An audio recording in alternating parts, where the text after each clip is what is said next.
Kemudian pemerintah melalui Menteri Keuangan telah menempatkan dana 200 triliun dan ini untuk mendorong likuiditas dan juga memaksa perbankan untuk menurunkan cost of fund mereka.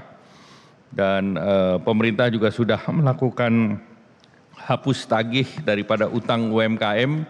Ini adalah persoalan lama, lebih dari 20 tahun.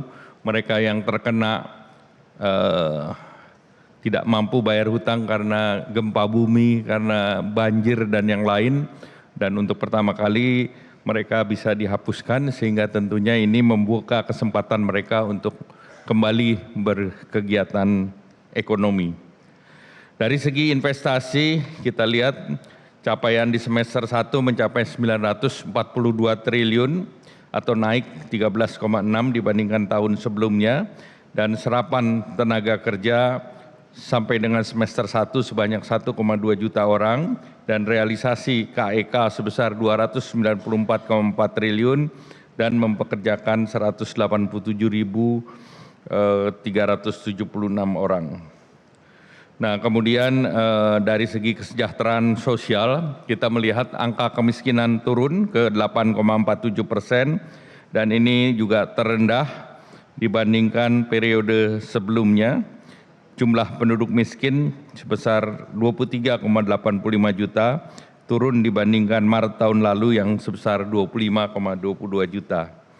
Dari segi ketenaga kerjaan, jumlah orang yang bekerja 145,77 juta dan tambahan orang bekerja berdasarkan data per Februari sebesar 3,59 juta orang.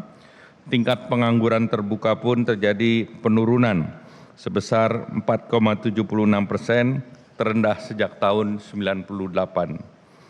Dari segi berbagai kegiatan, pemerintah juga konsisten menyediakan kredit berbiaya rendah, kredit usaha rakyat, di mana KUR ini tahun ini diperluas untuk sektor properti.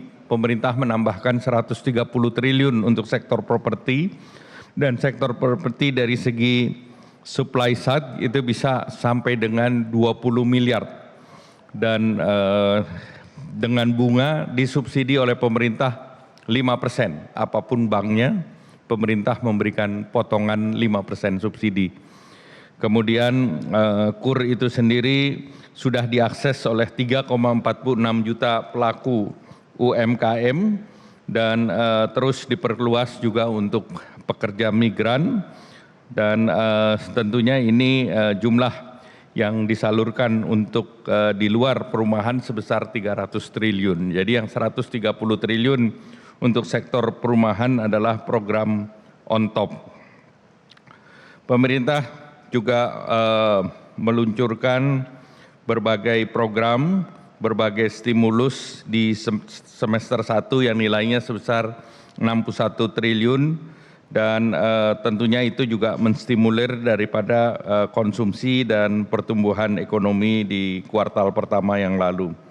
Dan yang baru pemerintah meluncurkan program perekonomian yang untuk tahun ini paket 8 termasuk di dalamnya untuk meluncurkan magang untuk lulusan perguruan tinggi yang 1 tahun. Artinya ini program untuk Gen Z di mana mereka bisa mendaftar dan akan di-launch tanggal 20 sudah mulai 20 Oktober ini untuk 20.000. Kami lihat yang mendaftar juga sudah besar, sudah lebih dari 200.000 dan jumlah perusahaan yang berpartisipasi untuk demand side itu sebesar 1.600 perusahaan dan program ini akan terus dilanjutkan untuk bulan November. Bapak Presiden menambahkan untuk 80.000.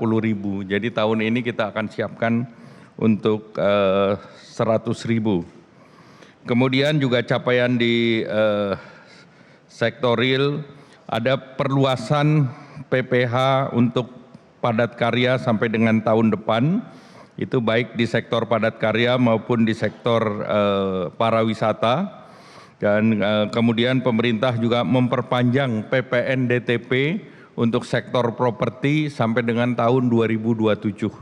Jadi untuk sektor properti pemerintah dorong agar dengan adanya fasilitas PPN ini memberikan kepastian dari supply side untuk terus membangun perumahan yang nilainya sampai 2 miliar PPN-nya ditanggung pemerintah ya, dan diberlakukan untuk 5 miliar dia dipotong 2 miliar sisanya mereka bayarkan.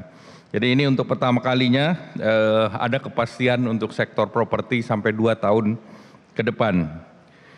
Jelajahi cara baru mendapatkan informasi. Download Metro TV Extend sekarang.